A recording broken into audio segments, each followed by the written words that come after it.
Hey, gals, guys, and otherwise, this is Jonathan O. Roselion. Oh shit, we're starting. I was taking a sip of water. And, I'm Noah. I'm also known as Polyphonic, and you're listening to Horns and Wings. The most professional podcast ever. Do we want to? Are we gonna keep that, or do we want to re-roll? Oh, guess what? We're keeping it, baby. Alrighty. Hey, we're talking about issue 5 today, which is the issue with a robot pooping and other less important things. Let's do it.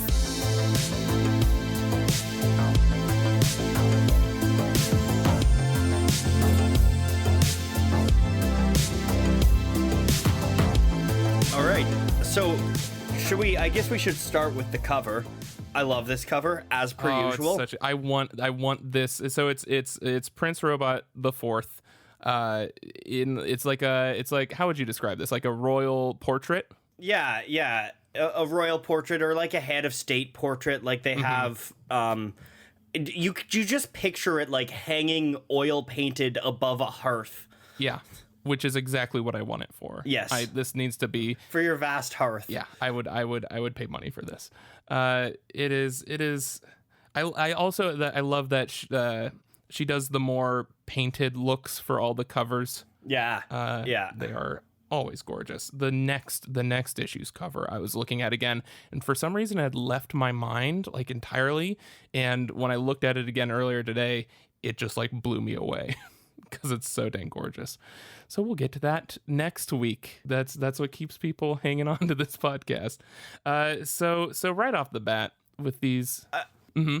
Also, in our complete unorganization, should we mention that this is the first one we're recording we have some after housekeeping. We've officially launched? Yes. Yeah. So believe it or not, these are not. I feel like in post, maybe you should put the housekeeping before we go into the cover. Hey, you're really overestimating the the effort put into this editing. the amount of us punching our desks and just sniffing. It sounds like sniffing lines of cocaine directly off of our microphones that I have to cut out every goddamn time. I do have a bad habit of sniffing my lines of cocaine right off the mic in the middle of the podcast.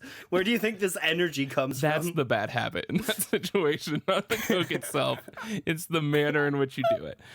But yeah, okay. So first of all, the most important news we have is that Polyphonic hit 500,000. Oh shit, did it? Oh, yeah. I'm so proud of you. That's exciting. That's fucking awesome. You fucking deserve it. That's great. Now you're making me blush. I didn't expect this announcement. Let's move on. This isn't important. So what's it feel like to be, famous now?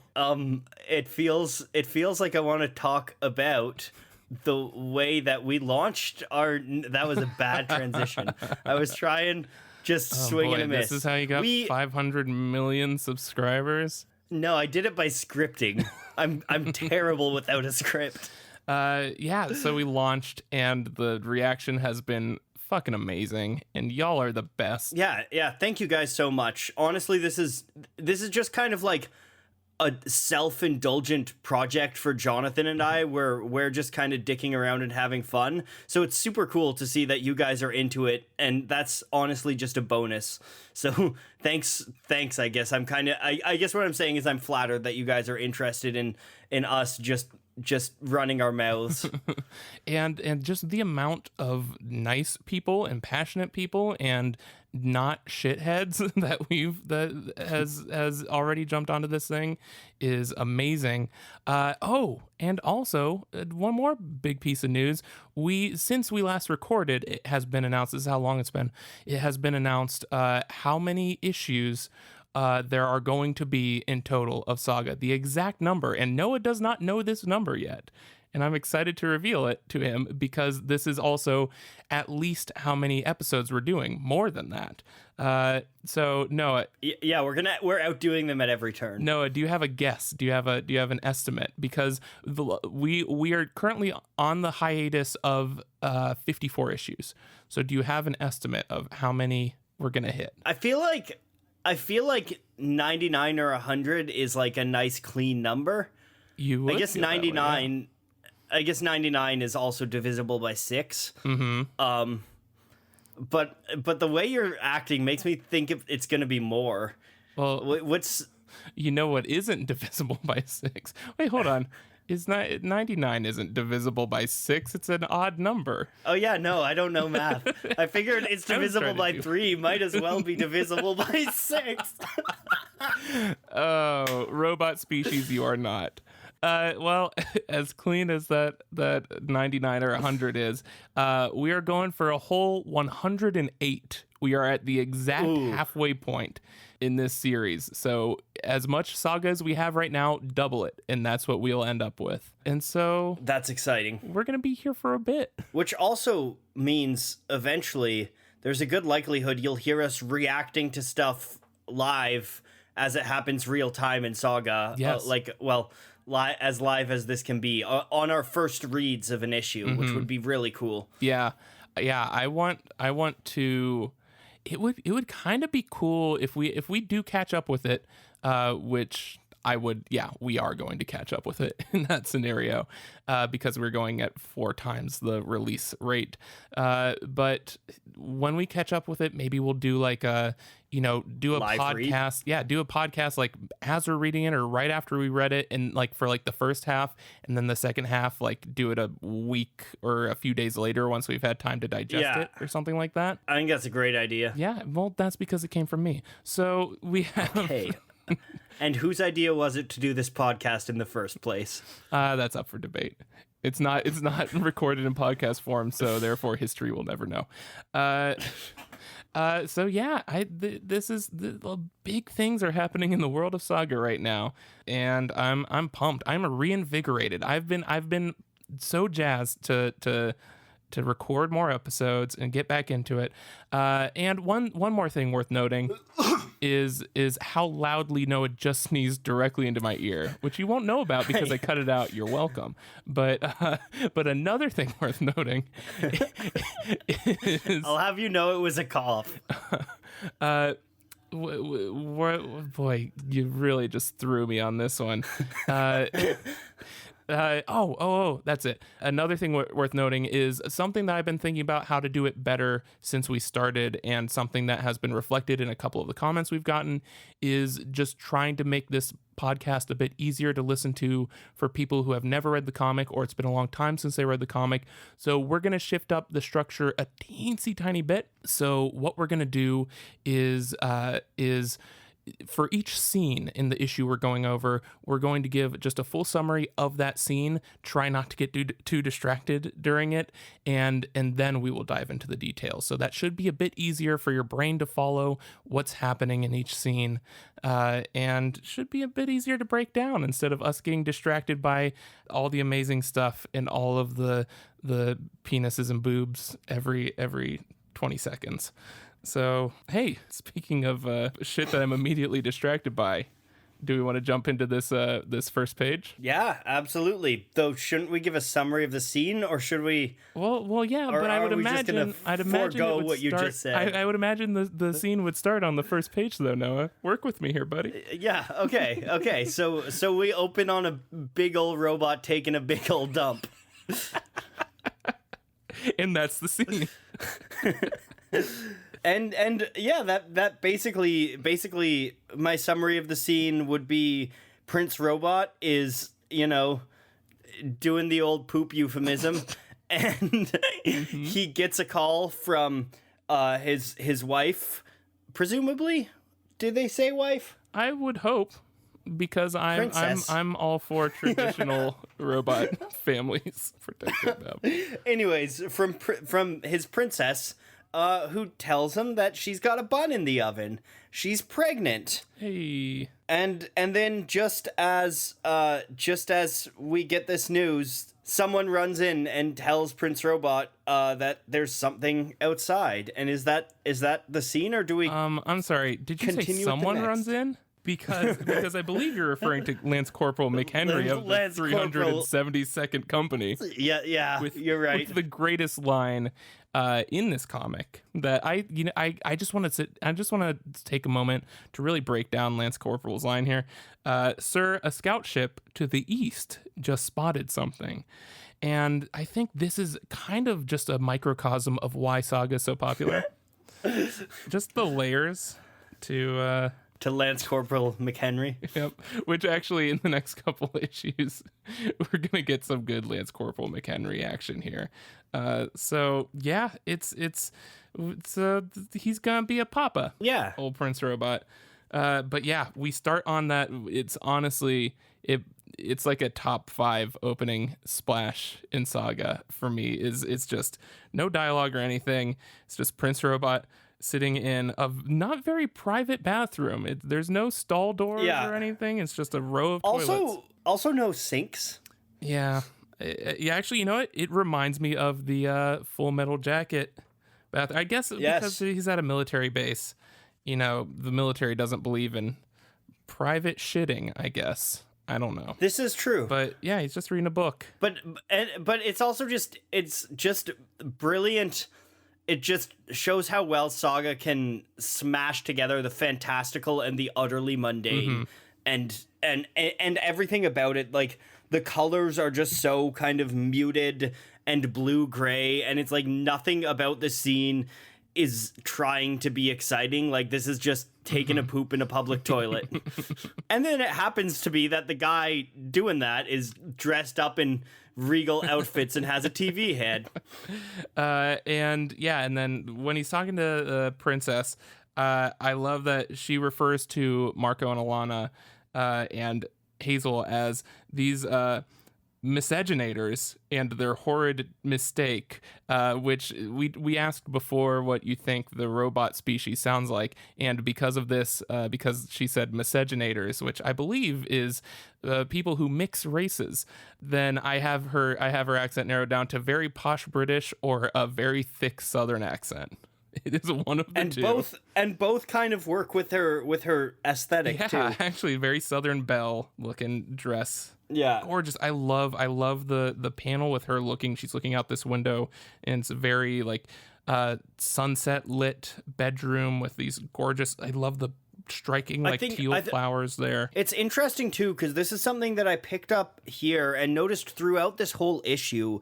It's contrasts of reds and blues within the scenes in terms of like the kind of the colors of the set pieces, and it's really interesting. It kind of shows in later scenes emotionally, but here physically, how far apart these characters are or these moments are, right? Like this cold, dead blue public toilet is compared with this beautiful sunset lit room with like ornate furniture and plants in it and stuff, and it creates this distance between these two characters. Yeah, it helps so much with the just you instinctively know, looking at the colors, who's talking in like where we're at in the scene. It's a very good color scheme for like a back and forth phone conversation.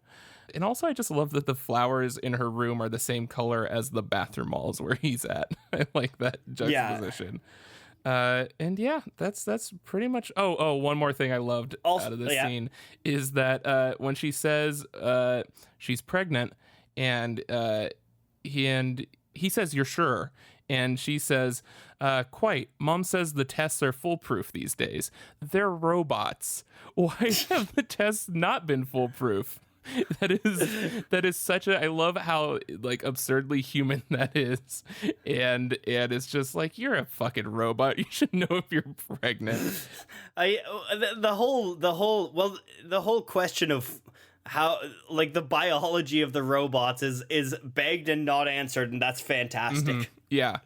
And also, little neat thing, robots can just take calls with their hands. Yeah. And I like he gets a little like caller ID screen image on his face screen. Yeah, that's like the royal seal.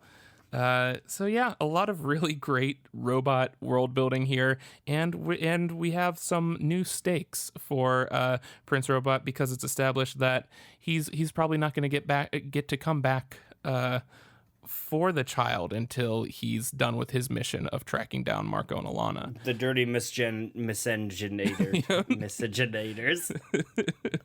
See, that's how I know you're not racist, because you can't say miscegenators. I mean miscegenators.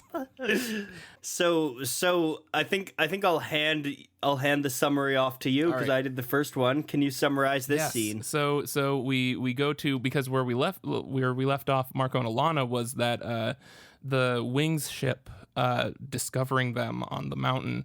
And so we cut back to that action, and it looks like the SEAL Team 6 of the Wings showing up saying "step away from the baby," coming out of the ship. And also keep in mind that Marco is ready to use his sword, which we have not seen and which he had sworn off. And so they are told to kill them, the team of Wings, and they start firing. And Marco like reflects the blast with his sword, and it's the coolest fucking thing ever. But then Alana gets hit. And Marco screams, and the panels just turn blood red. It's from blue sky to just blood red backgrounds, and his eyes get like massive, and his pupils get small, and he just starts slicing dudes up. Nothing lethal. He's cutting off arms and kicking people's faces and punching people in the throat, Caving in jaws. Yes, and cutting off headbutting wings with his horns. Oh my gosh. And it's like it's like, you know, his activation code has been triggered, and he's just going fucking nuts and just slicing these guys down. And he says, "Fuckers, kill all the feathered fucks. Cut off their fucking heads." And it's like his brainwashing is kicked back in, and then off panel he's shot and goes flying, and we realize that it's Alana, and she's only taken a shot to the arm, and she's shot Marco with the, what was it called, the Heartbreaker? Yeah, I think so. The stun gun that she has. And she says, "Dear, that's enough." And he looks at the sword and the blood, and he says, "What would I do without you?" And it's a very crazy scene. Yeah, lot to unpack here. Yeah. Definitely a shift in pacing. Mm-hmm. But yeah, so we finally see the Marco that was, and I get why he didn't want to do this anymore, because it's terrifying. Yeah, I think it's just incredible. Again, just testament to Fiona Staples, the little details that she does to convey how like kind of berserker rage Marco is, like how he has these like black rings around his eyes. It is crazy. And again, a good example of their using violence. Like it's not always fun or entertaining, like Indiana Jones shoots 4 people with 1 bullet kind of violence, but it's just very gruesome and generally upsetting.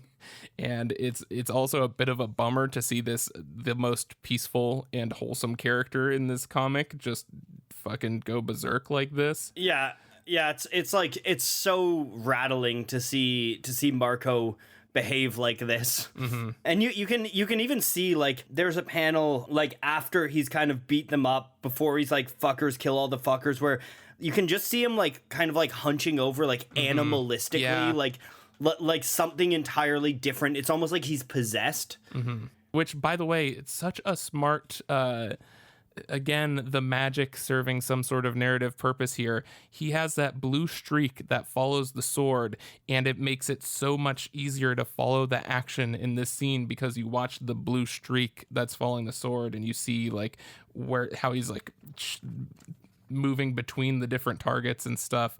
And again, it's just a smart fucking detail that, and I think that's compounded in the action breathes, because it's not cluttered with whoosh, smack, bang. Yeah. But then when Alana stuns him, you do get a good old Vanax. Classic Vanax. But yeah, I think there's something really like kind of hauntingly beautiful about the violent scenes. And I think that if you had added in the onomatopoeia there, it would kind of, what's the official term for what's the word in comics? It's just sound effects. Yeah, Yeah. I thought there was a word for it. Anyways, when you add in the sound effects, it would almost like push violence more towards that entertainment, the like flashy, kind of like blockbuster movie style of violence. Mm-hmm. But when you don't have those sound effects, like you just kind of picture like raw grunts and slashes and screams and stuff like that, and it's very visceral. Yeah, which again, giving it that horrifying weight to all the violence. It's never like cartoonified, and yeah, it's a very fucked up scene. Do we want to move on to the next one? Yeah, I also just want to kind of note here, this is more what I was talking about too with the jumps between reds and blues. Yeah. And in this sense it kind of shows a emotional states, and in the way that it almost feels like a perspective shift, where it feels like when you're seeing stuff in blue, you're seeing it through different eyes than the red stuff, and then when it kind of cuts back to the blue, you feel like you've shifted from Marco's perspective to Alana's. Right. Yeah, it's very. I especially love that there's a couple panels where, because generally we just have this inexplicable red background, but then there's a couple panels where it's the exact same red, but it's the ground and it's blood covered snow, and it sort of switches between the two. Hey, it's really well done. This is a good comic. Really? I never noticed how good this comic was. Well, you got 108 fucking issues to figure it out.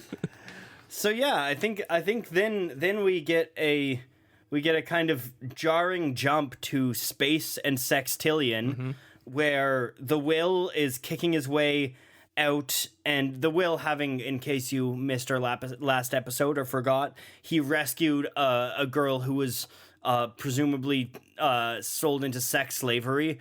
So he's trying to rescue her, and they get out to the landing strip where his ship is, and they run into Mama Sun, who is the owner of this slave girl, and says, I'm not gonna let you take her away, and she has poison in her blood, so if you do it, she'll die. You could buy her, but the Will doesn't have enough money.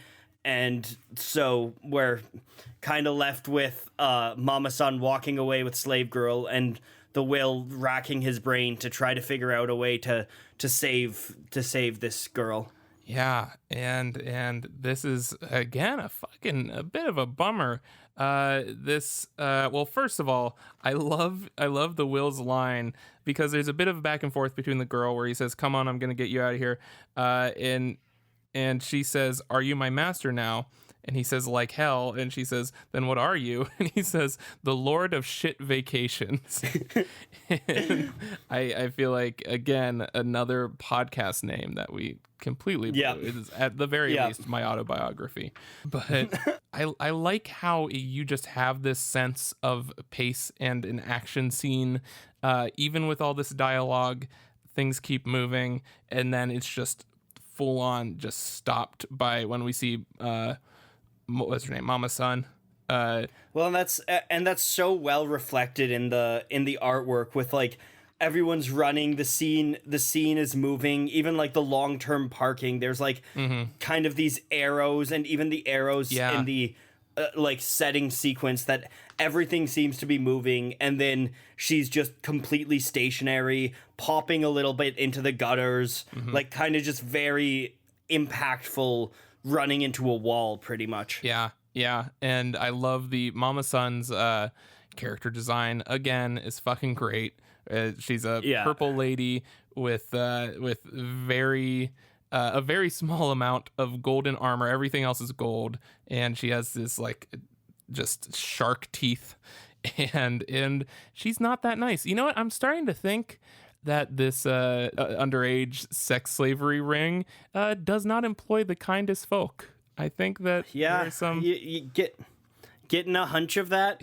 Just slightly, but yeah, she's a bit of a cock, and yeah, it's that real world. Anytime it feels like an action sequence and that things are popping off and like something cool is gonna happen, then just reality busts in and totally fucks everything up for the protagonist. 2 scenes in a row now.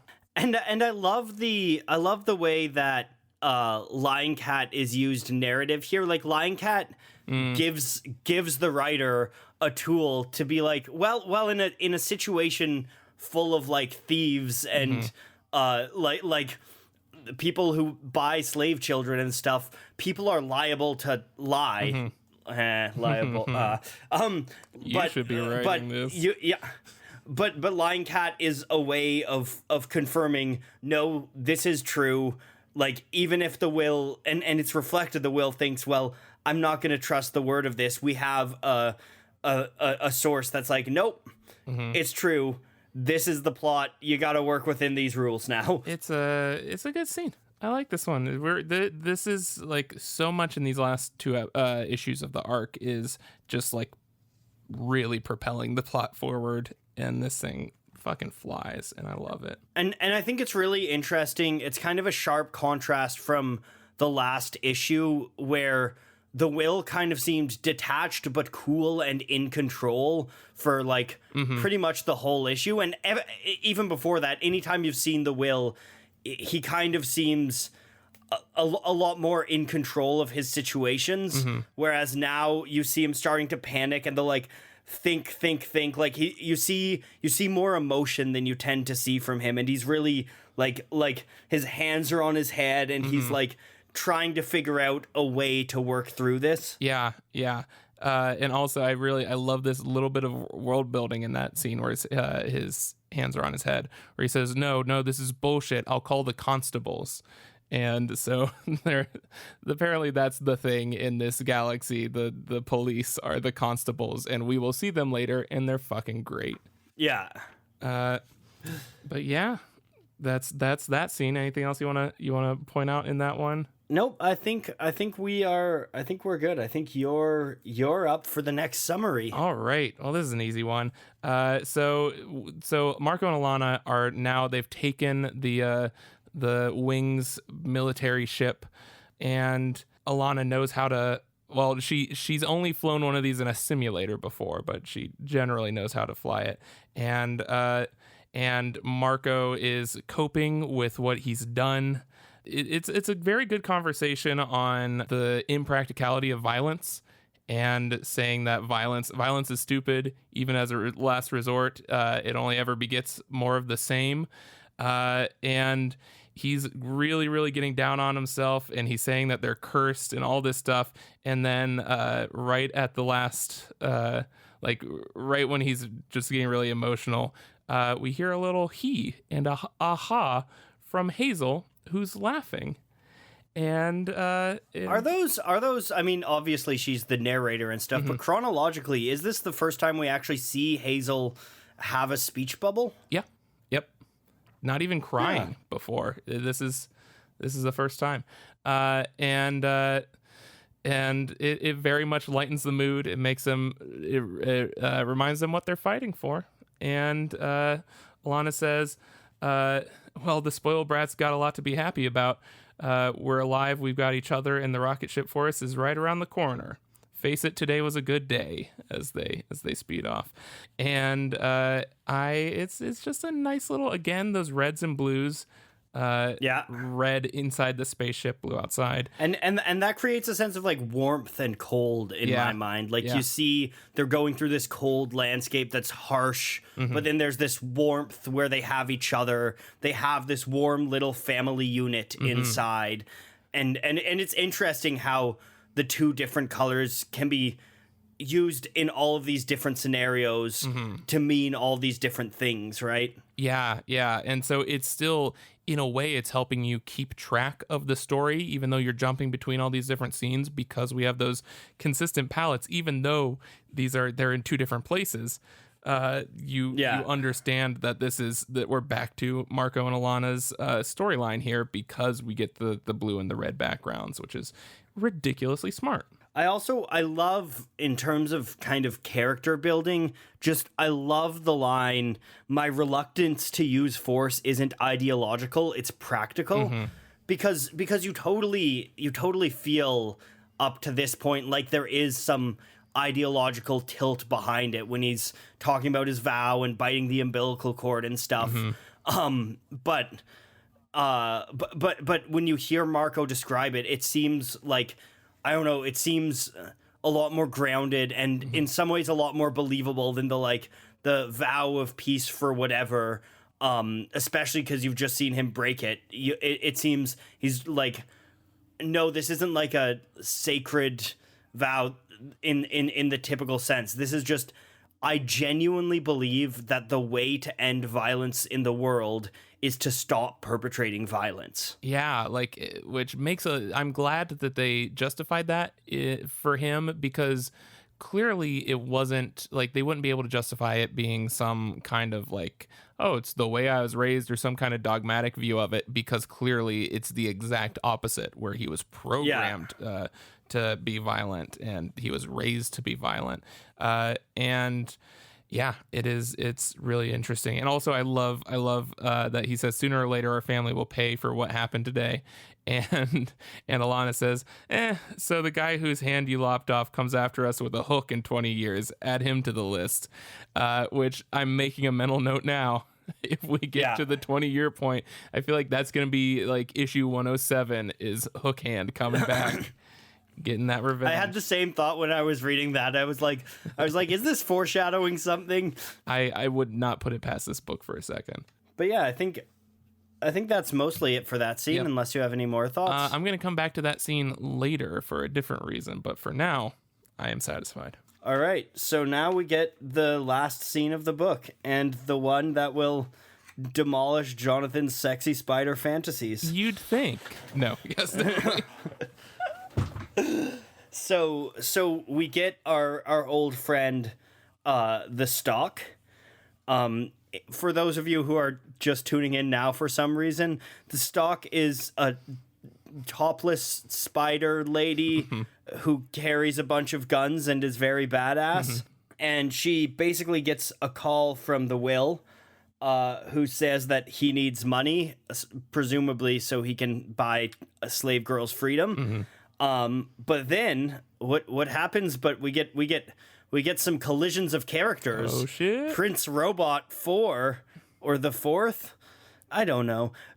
I'll accept either. Prince Robot comes in on a flying horse and sees the Stalk, and she's saying like, okay, easy, I'm a freelancer.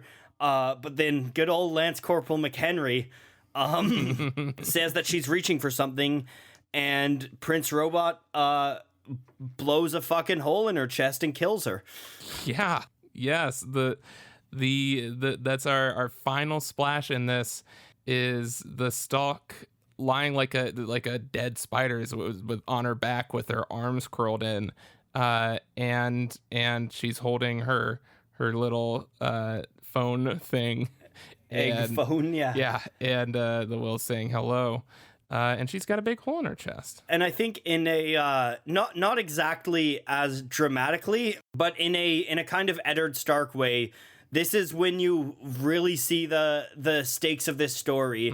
You see that this character that you think she's been, if not part of the main cast, the biggest supporting character. If not, I might even consider her part of the main cast, though she doesn't have perspective. But you see her with a hole in her chest, blown right out. Ribs visible. Suddenly things are a whole lot more real because it's not just red shirts dying. Yeah. And to add a bit of, I don't remember if you pointed this out, but to add a bit more tragedy to the situation, there in the Will and the Stalk's conversation, she says, so last time I reached out to you, all you did was talk shit. And he said, idiot, I only said those things because I'm still in love with you. And it's again, we're getting the Will at the rawest we've seen him, and he's losing grasp on his facade as the uncaring badass. And then she dies immediately after. I feel like that's the Game of Thrones style, like, well, you're fucked now because someone said they like you. Someone loves you. Yep. And I didn't bring this up in the summary specifically because I want to talk more about it. Right before she's killed, the scene of Lance Corporal says she's reaching for something, which if you look at the panel before, she it looks like she could be. Yeah, I mean, yeah, they specifically put a little bit of motion lines on her back arm reaching. Yeah, but then what happens, as we've learned, as we've seen a little bit of, when the robots feel great emotion, something relevant to that emotion displays on their screen. Mm-hmm. And so we see a little baby rattle on Prince Robot's screen. And so we get this idea, and it's portrayed so well too, just in his body language and how everything is detailed, that this is a reaction. This is something new to him. Suddenly he has something to really live for and to be a reason to fear for his life. So he responds by blasting his arm cannon as fast as he can. Yeah, which, you know what this reminds me of, to pander to the Make Stuff audience, but it's a very Aaron Burr moment here where he does not want to make an orphan of his child, and it causes him to do something that he not necessarily would have done in the first place. It's, again, just a very tragic situation where you feel bad for everyone involved and understand everyone involved, except for fucking Lance Corporal McHenry here pulling the goddamn strings. Driving the plot forward. The fucking person Lance behind the curtain here. More like Lance Corporal Littlefinger. I would love that's my new theory. That's my new crackpot theory for this, is that Lance Corporal McHenry is the one pulling all the fucking strings. Well, yeah, Lance. Well, didn't actually. I think it'll spoil something if I say this. Okay. But I think there's a point where that'll lead into that theory. Oh yeah.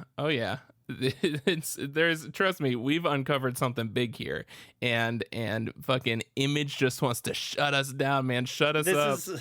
This is our version of Jar Jar is a Sith Lord. Fucking wake up, sheeple. It's the fucking McHenry. Follow the money. Also, this is actually, I feel like I've done this rant before, but every time I see a winged horse, I want to do my Pegasus rant. I was gonna spur you on to that, but then I was like, oh, he'll do it on his own. Have I done this rant on tape? Oh, no less than twice. Okay, good. It's a sticking point for me.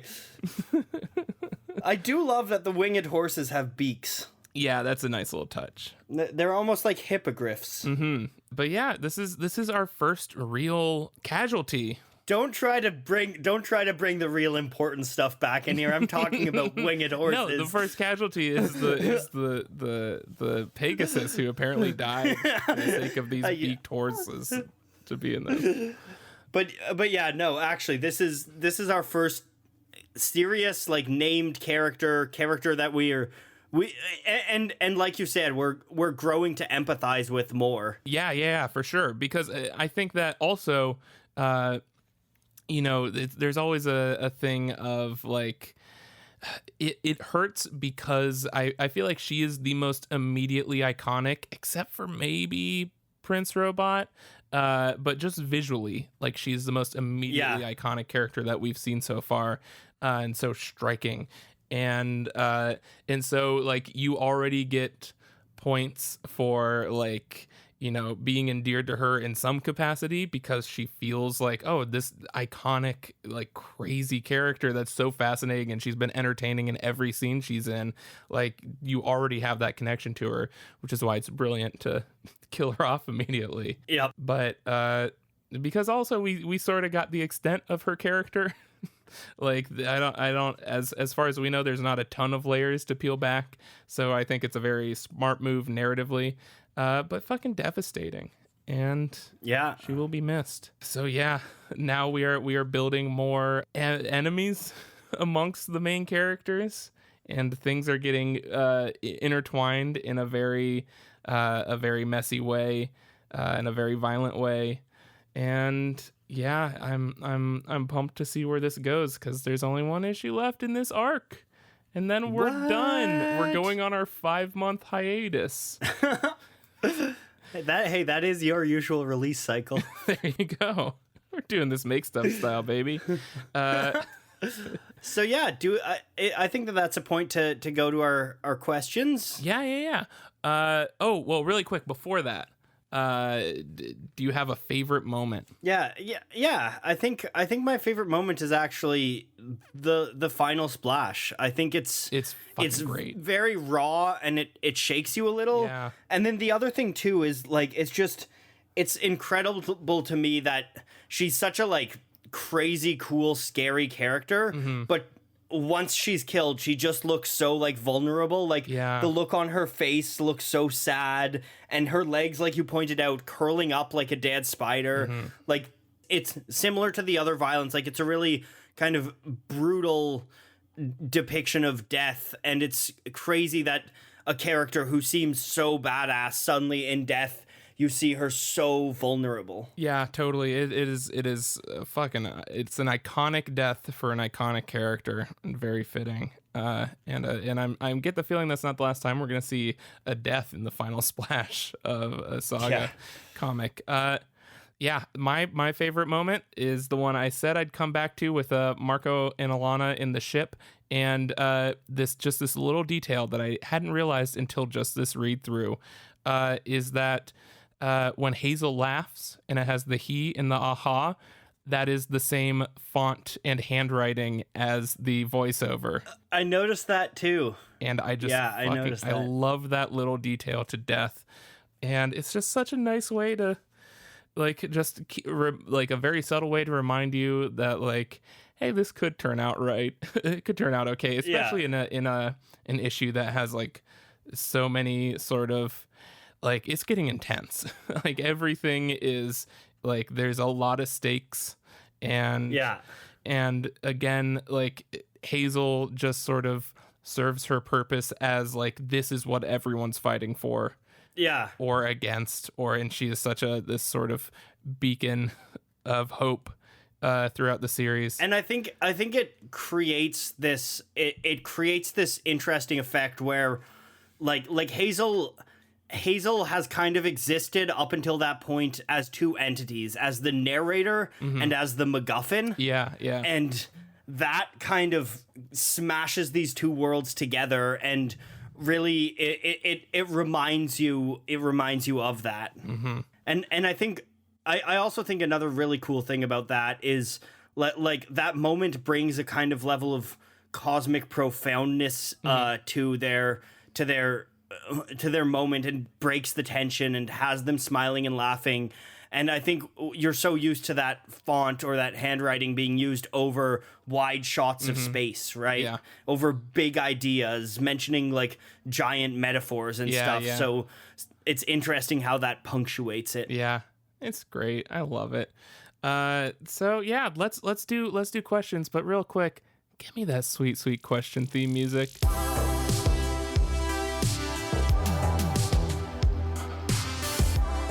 Ooh, I love it. Oh yeah, that's the good stuff. Oh, don't fade out. It's so good. Oh, darn. All right. What do you got a good question for us? I do not. Cool. At all. All right. Do you? Well, I just had a pretty obvious one, which is how did you feel about the Stalk's death? Just because I'm so fascinated at this point by just how, like, we are so thoroughly connected to these characters that it's hard to remember not being connected to these characters. So I'm so fascinated by perspectives only this far into the series. So yeah, I want to hear, just like, upon the first time you read it, how did you feel about the death of the Stalk? Because did you care at all? Did it upset you? Is it, I don't know. Did it make you throw away the book and be done with it? If so, congrats on listening to this series regardless. I appreciate it. But yeah, that's what I'm interested in. You got anything, or are we sticking with that one? I think that's a good one. I think that's You know what, I agree. Definitely the most impactful thing to me about this issue, at least. Yeah, first big death. And then I think that wraps up. Is that it for this week? Yeah, let's go into the wrap up. We might get this thing in under an hour. Oh my god! Yeah, no, this is gonna be well under an hour. The summary thing is gonna just fix this podcast, isn't it? Alrighty. Great call. Okay, so yeah, next issue, if you want to read ahead so you can follow along next time, is chapter 6 or issue 6. And we're gonna be finally getting to that rocket ship forest. I'm excited. Oh, Uh, oh, And of course, oh. you can, if you're listening on the public channel, you can hear that episode right this second on the Make Stuff Patreon over at patreon.com/MakeStuffStudios for just $1 a month. Get all the other cool stuff on there. Hey, Noah, where can people find you? Well, you can find me on Twitter at Watch Polyphonic. You can find me on Instagram at Watch Polyphonic, but I really don't Instagram. And you can go to YouTube, the place where it's your tube, and Where you make the tube. and you can go check me out on YouTube at youtube.com/c/polyphonic. As was mentioned, I have 500,000 subscribers now. That's pretty neat. When this is launching, I'll probably Brag. have a video out, either coming out soon or having recently released about Michel Gondry and the way he makes cool. music videos. And so that should be fun. I'm pumped for that one. I could actually calculate when this would be coming out, but guess what? No. that's brain work. Check me out at Jonathan Oscar on Twitter, JOHNATHONOSCAR, and YouTube.com/MakeStuffStudios. If you're one of the people who's caught up on the book and doesn't mind some spoilers, go watch my Saga video. How is Saga still so good? I watched that again last night, by the way. Nice. It's a good watch. How many stars? How many stars do you give that one? What's out of how many? As many as you want. I'll give it 2 stars. Okay, I don't want to know how many stars that's out of. I'm good. Out of I love 2. It's out of 1. All right. And if you want to follow Horns and Wings to answer the question of the week, probably should point this out in the segment, but what are you going to do? You can either respond to the pinned comment on the Horns and Wings YouTube channel, the video version of this podcast. And that is, we officially have youtube.com/Horns and Wings. I'm very pumped about getting that. And then also you can answer the question of the week on the Horns and Wings Twitter pinned comment. It'll be on there, and that is at Horns and Wings. Easy enough. And then bizarrely popular, the Horns and Wings pod Instagram at Horns and Wings pod. We're probably gonna be posting clips on there. We'll be posting whenever new episodes are up, behind the scenes stuff, all that good stuff. And of course, subscribe, Apple Podcasts, all that fun stuff. Overcast, Pod Pocket. That's a classic. Two peas in a pod. Don't forget about 2 peas in a pod. I'm actually very interested to see how many people even realize that Pod Pocket is fake, because I made such a good fake icon for it. The logo is very, a lot of effort was put into that. Talking about the announcement video, but yeah, go subscribe on wherever, and hey, go leave a review, because guess what? The one person who left a written review was a bit of a jerk to us, and we know there's lots of nice people out there too. But just go review what you're thinking. Reviews are really helpful. The Apple podcast algorithm weights reviews way above anything else. So we'll send you love if you know what, write up a review and ask a question in the review, and we'll try to answer it in a later episode. Coercion, I love it. And for answer the question of the week, we'll bring that up between the arcs, which is coming up real soon here. And a big old thank you to Fiona Staples, Brian K. Vaughan, Phonographics, and Image Comics for making the best dang robot pooping comic in the galaxy.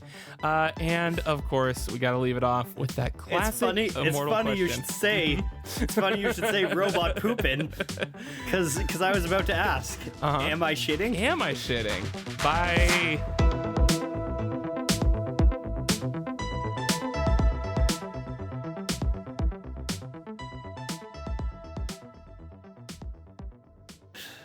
I can't believe that's our fucking catchphrase.